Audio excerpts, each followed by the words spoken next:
L'échiquier international, soyez les bienvenus. Un dégel en cours, cela en a tout l'air. Le chef de la diplomatie française, Jean-Noël Barrot, en visite à Alger, missionné pour asseoir les premiers termes d'une réconciliation qui ne dit pas son nom. Il est vrai que les dossiers ne manquent pas dans cette affaire. En effet, la brouille entre Paris et Alger s'est allongée dans le temps. Cette fois, pour le plus grand satisfecit et les calculs de certains en quête d'un marché électoral en hexagone. Mais finalement, la diplomatie a repris son cours, notamment depuis l'appel téléphonique du président Emmanuel Macron envers le président de la République Abdelmadjid Tebboune au premier jour de l'Aïd. En tout cas, une feuille de route de sortie de crise en discussion et les dossiers ne manquent pas, comme celui de la mémoire, pour ne citer que, où la reprise du dialogue est une chose, mais pour quel résultat et surtout quelle échéance? Globalement, le menu des discussions de notre émission du jour, à tout de suite.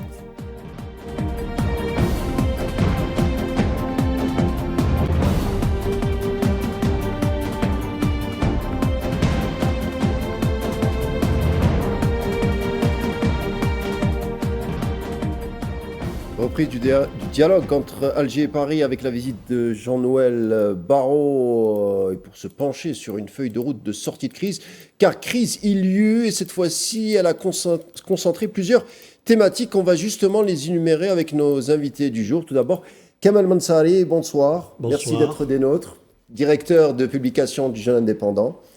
Et également avec nous, Radouane Khalif, politologue, également heureux de vous avoir, Radouane. Merci à vous. Alors, par où commencer? Il y a tellement de choses à dire. Messieurs, on va peut-être s'arrêter sur cette visite de Jean-Noël Barrot, chef de la diplomatie française en Algérie, reçu d'ailleurs par le président de la République Abdelmadjid Tebboune. Alors, on a dit on veut aller vite pour obtenir des résultats concrets avec des échéances. Est-ce qu'on peut dire que c'est le début du commencement de la fin de la crise, Radouane Khalif? Oui, comme vous l'avez bien souligné ici, Karim, la diplomatie fait son retour, la diplomatie prend le dessus. Entre ministre de l'Intérieur, ministre des Affaires étrangères, la raison prime, et donc c'est la voie du dialogue, un dialogue serein, après surtout les déclarations de Monsieur le Président de la République, qui a remis les pendules à l'heure, et a quelque part désigné les interlocuteurs pour le dénouement de cette crise dont beaucoup de partis en France en ont profité à des fins pour des échéances électorales prochaines.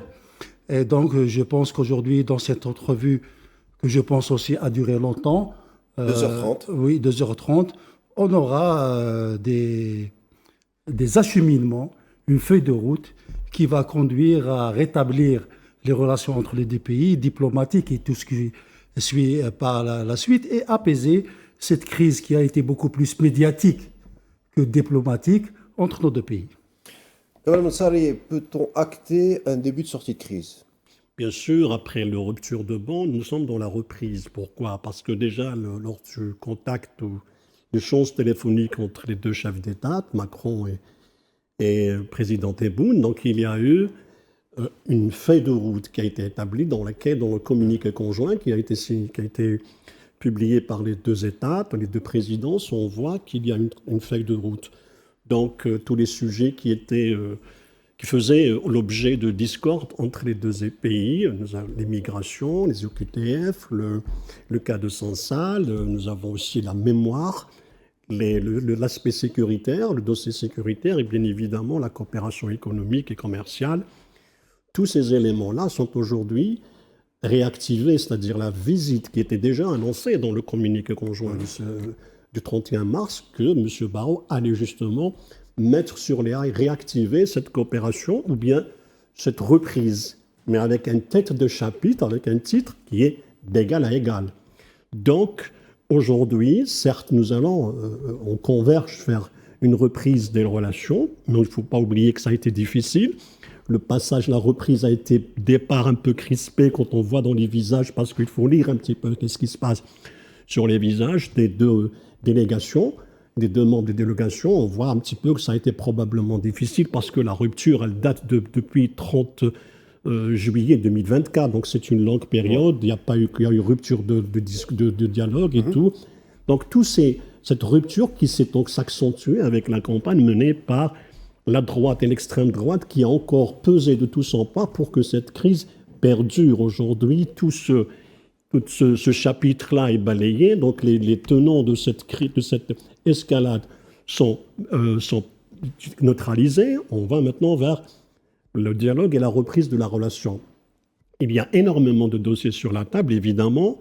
Donc aujourd'hui, ça ne sera pas une reprise stratégique parce qu'on ne va pas débattre des questions géostratégiques, on débattra le bilatéral, notamment examiner les questions de migration, examiner la coopération. Il faut aussi revenir à la déclaration de M. Barrot au sortir de son audience avec le président de la République. Donc, il y a cette volonté de reprise de la coopération, de cibler les dossiers qui ont été cités dans le communiqué. Donc, on va vers ce qu'on appelle le pas à pas. Donc, dossier après dossier. Tout ce qui relève de la diplomatie est en train de reprendre. Pourquoi ? Parce qu'il faut rappeler que notre ambassadeur a été rappelé. Il est toujours à Alger, donc probablement son retour est examiné. La reprise des dialogues entre les consulats algériens, parce que certains ont rompu tout contact avec les préfectures en France. Donc ce dossier-là était important. Il y a aussi la reprise sur les discussions sur les QTF et tout. Donc maintenant, on a mis en place le cadre idoine pour justement examiner toutes ces questions-là, loin de toute surenchère politique. Alors justement, revenons, faisons un cours rapide sur cette crise. Pourquoi elle a duré autant ? Cette fois-ci, on a l'impression qu'elle a été très particulière, elle a échappé à peu près à tout le monde, ou même les médias ont joué un peu de leur carte. Je parle des médias français. On a un peu nourri cette crise. Elle s'est allongée dans le temps sans peut-être l'impact des politiciens ou des diplomates. Comment on peut l'expliquer, Erdan Khelef ? Parce qu'il y a eu beaucoup d'interférences et d'intervenants qui se sont immiscés sur ce dossier et qui ont surdimensionné ce dossier dans le mauvais sens. Et là où a été utilisé l'outil médiatique dirigé. Il y a eu la diffamation, la surenchère. On s'est écarté de la voie de la diplomatie, de la raison, de l'éthique politique, de l'éthique diplomatique, et devant un silence serein, sage, stratégique de la part d'Alger.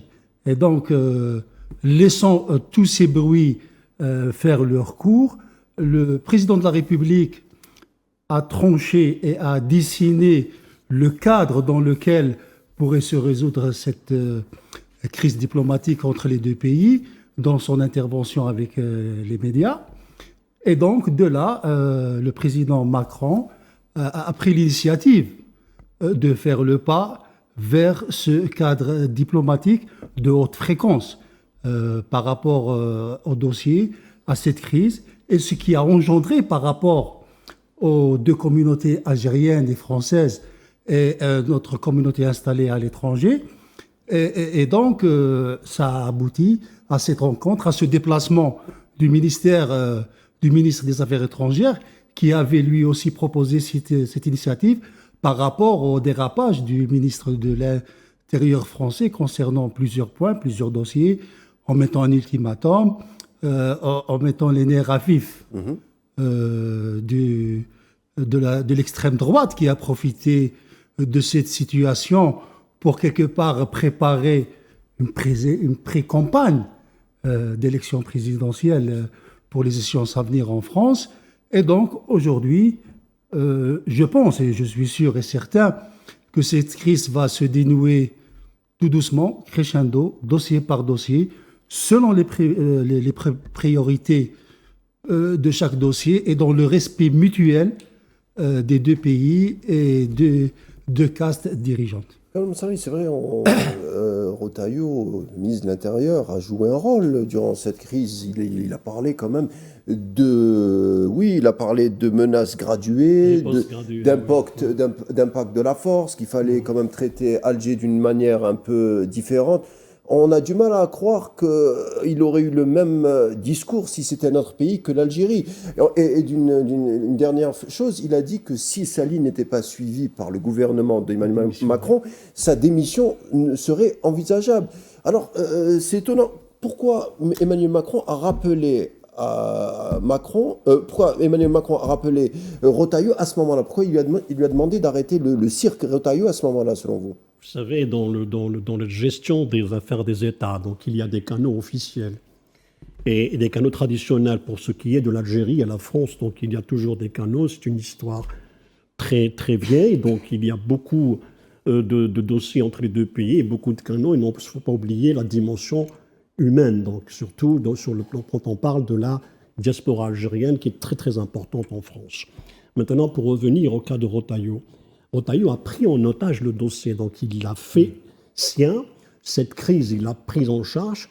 Pourquoi? La question était un problème d'ego. Il faut rappeler, lorsqu'il a essuyé cette humiliation, lorsque Douanem lui a été renvoyé, parce que ce citoyen algérien établi en France, marié à une Française, a été renvoyé manu militari vers l'Algérie, et l'Algérie a refusé parce que ce monsieur a des droits et la justice a fini par lui donner raison. Donc, notamment le tribunal de Melun, qui a siégé sur cette affaire-là et qui a justement rappelé à l'ordre Retailleau, lui disant que ce citoyen a des droits et les accusations portées contre lui sont farfelues. Donc il y a ça. Et puis, il s'est adossé à ses appuis idéologiques. Donc pour justement reprendre en main et ne pas perdre la face, il a compté sur l'extrême droite, notamment tous les cercles. Et pourtant, lui n'était pas à l'origine extrême droite, mais il a endossé, il a épousé l'idéologie extrême droite. Et comme le sujet Algérie fait le lit électoral de l'extrême droite, et notamment les nostalgéries, c'est-à-dire les nostalgiques de l'Algérie française, ces gens-là, donc ce cercle-là en France, l'ont défendu, l'ont appuyé et l'ont conduit vers le pourrissement. Donc il s'est retrouvé dans une situation presque coincée dans son délire. Il ne pouvait pas faire marche arrière. Il a fallu bien évidemment l'arrêter dans cette logique qui était néfaste pour les relations entre les deux pays et qu'il fallait que ce dossier-là de relations algériennes ne soit pas entre les mains d'un ministre qui a pris les prérogatives du ministre des Affaires étrangères, du ministre de la Justice. Donc il gérait tout et ça a créé une sorte quelque chose d'anormal dans les relations, parce que tout le monde observe, tous les États observent. Lorsque vous avez un ministre qui s'incruste et s'immisce dans tous les dossiers, ça pose problème dans les relations. Ça donne l'impression que le pays en face n'est pas sérieux, que les institutions ne sont pas sérieuses. Donc il a fallu mettre fin à ce délire, à ce dépassement, notamment lorsqu'il parlait de riposte graduée, qu'il menaçait, il a attenté à des personnalités algériennes, notamment nos représentants diplomatiques, sur la question du passeport diplomatique. Il a interdit à des Algériens qui étaient dans une situation normale d'entrer en Algérie juste pour assouvir sa vengeance depuis l'humiliation de Douanem. Il y a eu des dépassements, c'est absolument, c'est le dépassement, parce que les gens, c'est ça la libre circulation des personnes. Lorsque vous avez vos documents, vous n'avez pas, et surtout lorsque vous êtes diplomate, vous êtes protégé par la Convention de 1994 ainsi que celle de 2007, notamment l'article.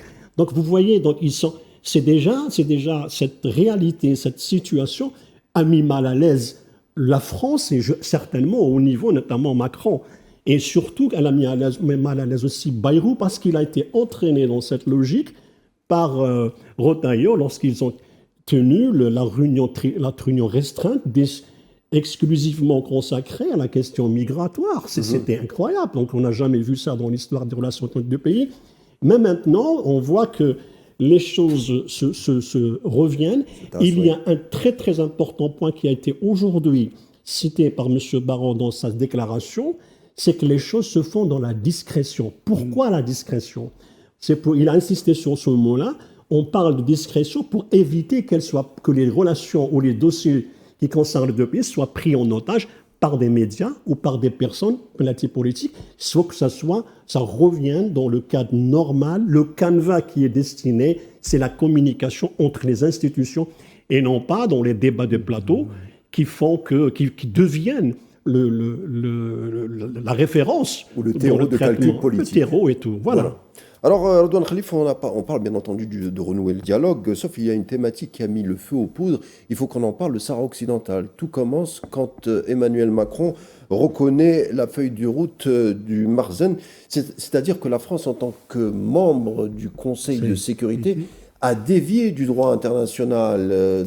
Et maintenant, on la voit mal revenir ou faire un revirement sur ce dossier-là. Comment va évoluer cette thématique entre Alger et Paris, selon vous? Je pense que c'est parmi les dossiers les plus sensibles. La France, l'égalité, la liberté, la fraternité, pays des droits de l'homme, de la femme. Et donc aujourd'hui, cette décision unilatérale, individuelle du président Macron, sans consultation lors de sa prise, de cette décision de reconnaître la marocanité du Sahara occidental, a mis du sable entre les relations algéro-françaises, sachant que nous soutenons cette cause du Sahara occidental. Au-delà de ça, c'est l'ONU qui fait partie de la commission de la décolonisation des peuples à travers le monde. Donc, nous, on se remet aux résolutions de l'ONU, on appuie un pays frère, un pays qui veut la liberté, surtout que l'Algérie révolutionnaire reconnaît pour ses positions historiques par rapport à ces causes. C'est un nœud nodal entre Alger et Paris. On parle de renouer le dialogue. Comment est-ce qu'on va dépasser ou comment on va peut-être trouver des prismes pour renouer le dialogue sur ce dossier-là? Je pense que le plus gros du travail reste du côté français sur ce sujet. Nous restons sur nos positions.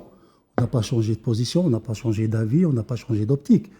Maintenant, les raisons qui ont poussé l'État français, par le biais de son président, à prendre ses positions, est-ce qu'elle est géopolitique, géostratégique, géoéconomique, ou par un forcing de lobbying, comme on le connaît, notre ennemi ancestral qui est installé à nos côtés, au côté ouest. Et donc, je pense que ceci ne va pas faire office d'obstacle par rapport au dénouement de cette crise, parce que l'État algérien, la diplomatie algérienne, n'est pas dans l'affrontement, n'est pas dans le forcing, mais dans le respect des positions et des principes. Donc je pense, comme l'a dit Si Kamel, on ira étape par étape, dossier par dossier, jusqu'à aboutir à résoudre, je ne dirais pas changer d'avis, parce que l'État français reste souverain dans ses positions, ils assument les conséquences. Mais je pense qu'il serait sage de revoir cette position aujourd'hui. Revenir au droit international. Alors, Kamel Monsari, un autre dossier qui va sans doute donner du grain à moudre entre Paris et Alger. Je veux parler de la coopération judiciaire, vous en avez parlé tout à l'heure, avec l'échange de dossiers sensibles. Un cas illustre le bras de fer entre Alger et Paris. Je veux parler du cas de l'ex-ministre de l'Industrie, Abdeslam Bouchouareb, installé en France depuis 2019. Bon, c'est vrai qu'on parle des OQTF, on a fait des débats, on a dit tout et n'importe quoi, même Rotaillot s'est trompé au niveau du droit par rapport au cas que vous énumérez tout à l'heure. Mais c'est vrai que la France a refusé dernièrement d'extrader encore Bouchouareb. Alger avait parlé à l'époque de tergiversation et d'atermoiement injustifié, inexplicable de la part de la France. Est-ce que cette fois, selon vous, la France obtempérerait? Vous savez, donc, nous avons l'habitude de regarder la France à travers sa justice. Donc, tout dépendra. C'est vrai que nous sommes aujourd'hui face à un cas recherché, réclamé par la justice algérienne. Et le droit international. Oui, parce qu'il y a déjà un mandat d'arrêt. Donc, une fois que... Est-ce qu'il sera examiné seul ou pas seul, ou dans le cadre global, c'est-à-dire dans tous les dossiers? Je pense que la visite de Gérard Darmanin à Alger va justement servir d'occasion pour justement parler de tous ces cas. Mais il n'y a pas que celui de Bouchouareb, il y en a d'autres, bien évidemment, qui sont recherchés par la justice algérienne. Maintenant, la coopération dans ce domaine-ci, nous voulons, parce qu'il ne faut pas oublier qu'il y a le cas Sansal, donc il y a deux justices qui non pas qui s'affrontent, mais qui sont l'une face à l'autre. Donc il y a une réalité judiciaire en Algérie, une réalité judiciaire en France, dont il faut tenir compte, bien évidemment. Sans pression, il faudrait que la France ne fasse pas pression, et je ne pense pas que l'Algérie céderait à cette pression parce qu'elle a démontré que ce n'était pas possible. Donc l'affaire Sonsal est toujours en justice. Et de l'autre côté, le cas de Boucher, parce que vous ne pouvez pas demander la confiance, exiger une confiance, comme ça a été dit aujourd'hui, reconstruire une relation sur des bases saines et surtout sur les sujets qui ont préoccupé, je reprends les mots de Barrot, qui ont préoccupé les deux pays durant les derniers mois. Donc depuis juillet 2024. Dans ce cas-là, il faudrait que cette question soit examinée. Maintenant, il revient bien sûr à l'Algérie de faire, pas pression, mais de réclamer avec insistance le 103. D'accord, tout simplement, d'accord. Il y a bien sûr l'extradition, mais comme je vous ai dit, ça reste une question de justice en France. Donc tout dépendra du dossier qu'on va présenter pour le cas de Boucher. Mais si vous permettez, je voudrais revenir... Vous mettez sur le même piédestal le cas de Boualem Sansal. Non, c'est différent. Non, c'est-à-dire en termes de... C'est-à-dire la France... Non, parce que la France n'a pas envoyé un mandat d'arrêt contre Sansal quand même. Non, mais c'est-à-dire en termes de débat, Oui, ça sera examiné. Donc la visite de Gérard Darmanin, c'est elle qui va fixer tout. Donc attention, aujourd'hui, c'était une question de remettre de l'ordre et de discuter sur les points qui intéressent, parce que, bien évidemment, Barrot va revenir en France et remettre justement un rapport à Macron, notamment après... Il le rejoint au Caire. Il le rejoint parce qu'ils vont partir au Caire tous les deux, donc ce sera leur premier rapport. Et il ne faut pas oublier ce que Tebboune avait dit à Barrot pendant les 2h30. Et en parlant de Tebboune, je voulais juste rappeler par rapport à la question du Sahara occidental, je voudrais rappeler qu'on revient à la conférence de presse de Tebboune, c'est-à-dire la rencontre régulière avec la presse. Il avait justement dit que l'Algérie ne se préoccupait pas de ce cas du Sahara occidental, que les Français, qu'on savait que les Français allaient soutenir les Marocains, qu'ils étaient les premiers à avoir proposé le plan d'autodétermination. Que la France, dans son histoire, avait toujours un peu penché du côté de la feuille de route. Non, mais rien n'était inconnu. Non, c'est une réalité qu'on ne peut pas nier. Donc la France a toujours eu un penchant, et que les Marocains, ou le Marzen en général, a toujours travaillé en faveur pour que la France... Il a ouvert toutes les portes, il a fait toutes les compromissions, il a fait il a ouvert toutes les portes pour que la France s'installe. Et en plus de ça, il faut rappeler que si la France avait pris cette position, parce qu'elle espère que les territoires marocains, un territoire plutôt sahraoui sous occupation marocaine, lui ont bénéficié sur le plan de l'investissement. C'est ça que le Maroc fait miroiter aujourd'hui. Parce qu'à part ça, il n'y a rien à prendre au Maroc, à part ce penchant et cette inclinaison qui est d'ordre idéologique. Parce qu'il faut rappeler que c'est la droite qui a poussé Macron en lui disant « tu es en train de faire tu fais trop avec l'Algérie, concession avec l'Algérie ». Ils lui ont fait croire, ils lui ont fait cette pression parce qu'il y avait, ne pas oublier, un agenda électoral derrière, notamment les élections parlementaires, les élections européennes. Donc toute cette situation et toute cette atmosphère et cette condition ont poussé le président Macron à faire l'annoncer à la réunion de Bari du G7 avec le président Tebboune. Donc il y avait des circonstances. Mais malgré ça... Le président Tebboune lui avait dit, si vous allez vers cette orientation, ça serait fâcheux pour nos relations. C'est-à-dire Alger était au courant, prédisposé. Oui, absolument. Mais aujourd'hui, on voit que du moment que la crise elle est multidimensionnelle, ce n'est pas un seul dossier. Donc elle est multidimensionnelle. Donc quand on revient au communiqué du 31, on voit que la question, je ne sais pas si la France va un petit peu, c'est-à-dire mettre de l'eau dans son dossier sahraoui ou pas, est-ce qu'elle va atténuer, revenir sur sa position. Ça reste toujours une question de discussion, surtout discussion, parce et de diplomatie, mais le droit international prime, et la France, quelle que soit la France ou un autre pays qui va s'aligner avec le Maroc, ne peut pas en aucun cas faire occulter le fait que c'est un droit d'autodomination, qu'il y a des résolutions pour ça. De Mistura est aujourd'hui, il était là, il va faire son rapport aussi.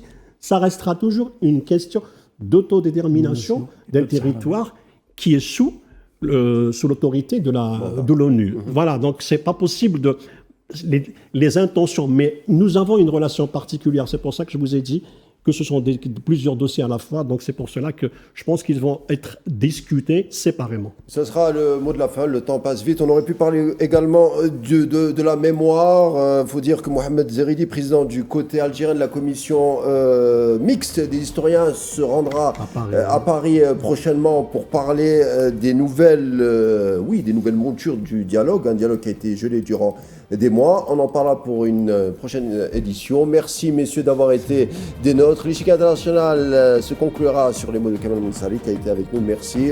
Merci encore. On se retrouve demain, même heure et même chaîne. D'ici là, portez-vous bien et bonne soirée.